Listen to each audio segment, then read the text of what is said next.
Hey, welcome back to Evil's Comics. I'm Evil Mike, and this is going to be my review on DC's horror comics. This is Soul Plumber issue number 2. Um, I did read issue number 1 digitally. I've read the same with this one digitally.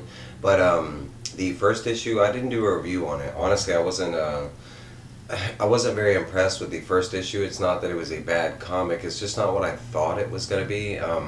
Honestly, I thought this was going to be like a mix of kind of like Luigi's Mansion with Ghostbusters, kind of like that. I did read the synopsis, and going off the cover, that's what I had thought. But the story is different, and I'm going to catch you up. The story is about Walter, and he has a high passion for religion and for God. He has had like a really bad life, but basically his dream was to become like a preacher or someone that works for the church.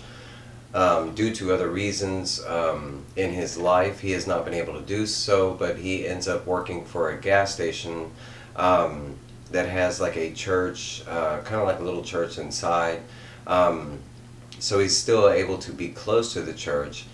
In the first book, there is like a kind of like a scam salesman that comes by the gas station and fills up, but he is a like traveling salesman. Excuse me. But he is selling. He's selling this like a device called the Soul Plumber device, and basically, it's able to like supposedly it's able to suck the evil out of like a person, or the devil out of a person, kind of thing. And while he fills up for gas, he does do like a presentation, and our main character Walter ends up seeing the presentation, and since he cannot be a part of the church or a preacher, he has lost the ability to do that, but he still feels like he can help God in some way, and this is his calling, kind of thing. So he does buy a blueprint, and he ends up making the Soul Plumber machine. Now the readers get to see that the Soul Plumber machine is all a scam, and then the guy that's selling it is it's a scam. He's just looking for suckers. And because during the presentation, the guy takes the device, and he brings the guy up on stage or whatever, and the guy's supposed to be evil and bad and stuff, and he does suck something into this device and stuff, but we do find out it was all kind of like, con art magic type thing. But our main character Walter does not know that, and proceeds to go home and instantly start trying to build and figure out the blueprints that he was sold for an over-exaggerated price. He does end up building the Soul Plumber device, which in my opinion looks a lot better than the one that he saw in the presentation. It's not exactly the same, because I don't think the blueprints were real to begin with. But he has kind of figured out, trying to figure out himself and trying to figure out the blueprints on what they're trying to convey.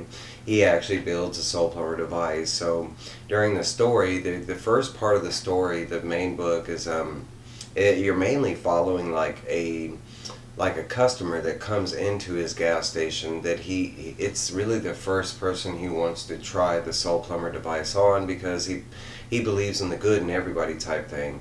And this is like the worst person that he can think of, because the guy steals, he robs, he's mean to women.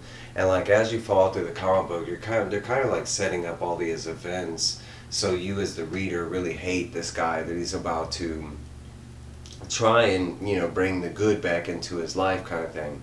So he does, in the first book, he does end up like tricking this guy, his name is Scuzz, back to his apartment or something like that, and like he does attempt to try to use the Soul Plumber device on him. And the last thing we see is like, basically he puts the Soul Plumber thing on his chest like he was instructed to do, and he activates it. And honestly, by this point in the comic, I mean, the art and the way it was kind of weird, so I was like, what's going on, type thing. Is this guy getting any better?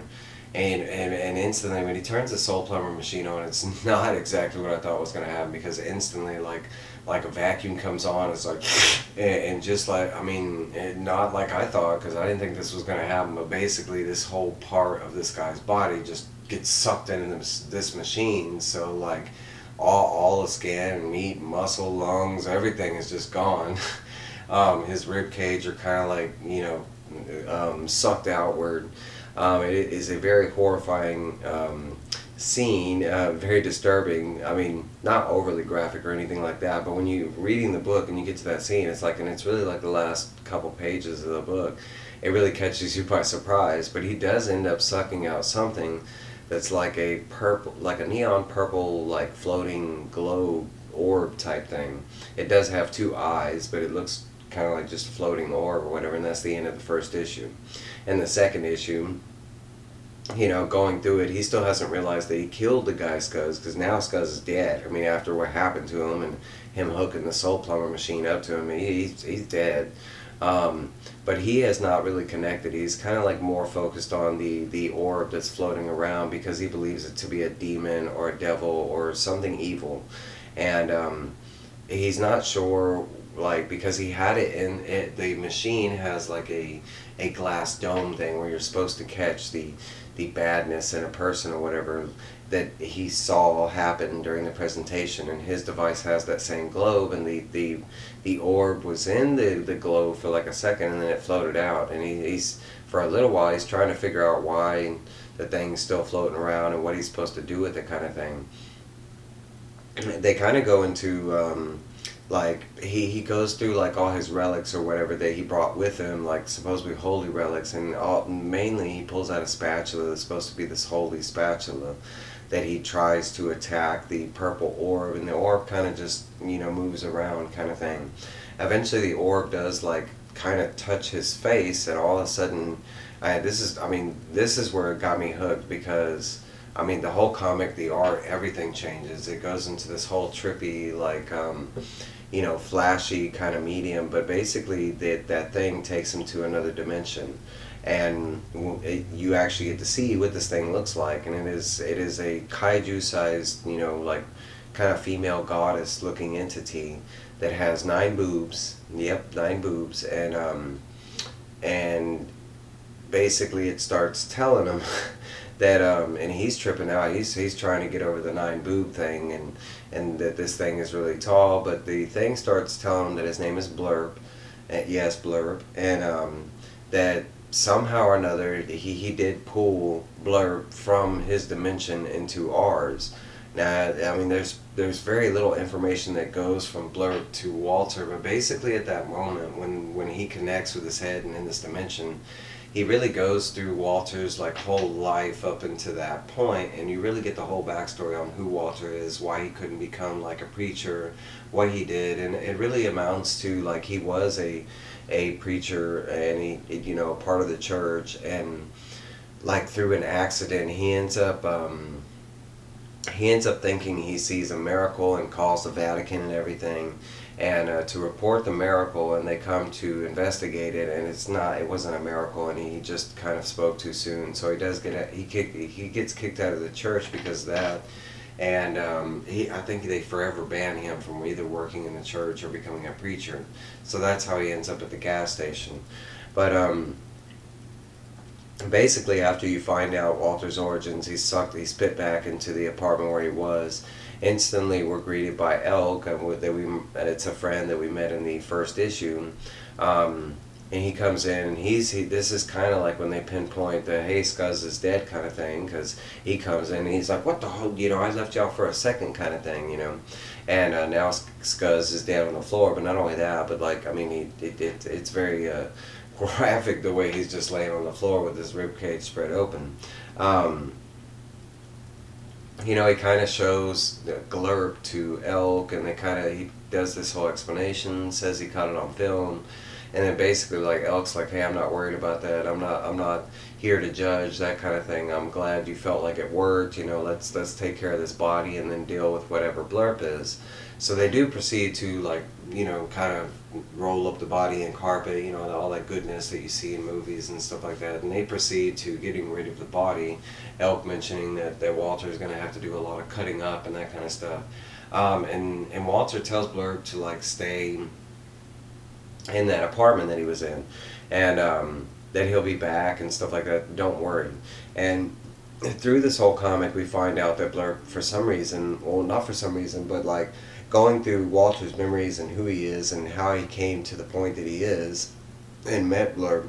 Blurb has really fallen, like, not in love, but he admires him and the struggle that he has put in, and he didn't know anything about humans, but learning this guy's story and everything that makes him him, all of a sudden he is like, you know, he wants to physically talk to Walter and get to know him more and stuff like that.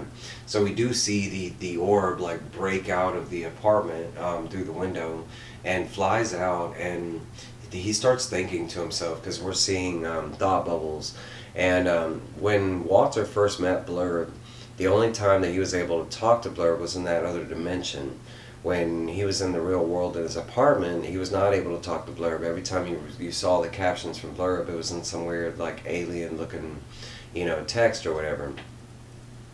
So Blurb, remembering this, that he can't really communicate with Walter unless he takes him to that other dimension type thing, wants to communicate more with Walter and other humans to get to know our species and stuff. And this is another fun part of the book for me. But the Glurb starts going around and starts taking stuff from people, and literally taking stuff from people, and not phones or keys, but literally he takes a leg from somebody, another leg, some hips, like, and basically constructs like this weird humanized body that is all, you know, it's held together by some kind of magic, because they show the orb in this area of the person, and then they just show like the head, the torso, some arms, like, but multiple digits, but same thing for the legs, you know. And it's like they're not together, they're all separate, floating, but still in the shape of a human. So like they just show him walking down the street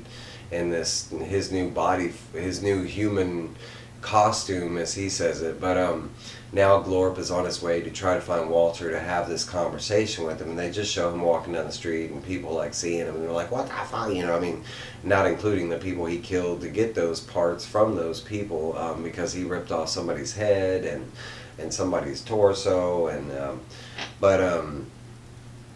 okay, so in my honest opinion, this issue hooked the hell out of me. Like I told you in the very beginning, I didn't think I would read the second issue, and if it wasn't for it being digital, I might have passed on it. But honestly, getting to this part of the story, it opened up the story in so many different ways, and it's made it like very interesting for different reasons. I mean, the whole Blurb thing is very interesting, but what Walter's doing, and like the way he perceives stuff, because they didn't really touch on that in the first book.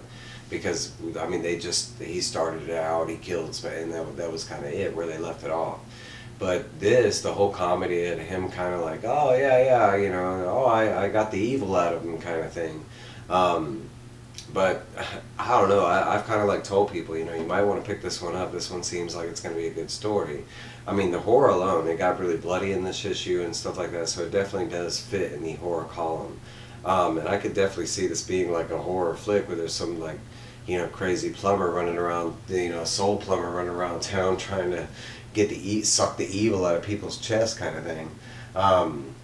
But then the whole thing with Blurb, man, it's getting very interesting. But I mean, I was really surprised by this book, honestly. Like, I wasn't for the first issue. I mean, I wouldn't say I told people to pass on it, nothing like that. But it just didn't grab me in the way a lot of these other indie stories and books have been going lately. So, but this issue, I mean, you talk about coming back from a comeback. Like, it was really good. The art, the story, because once you get to that trip out thing, the art totally changes. It does go back to the original art once he goes back to his apartment, but I mean, and it's the same artist, it's just a different style that they used during those times, and it's really it's fantastic the way they did it.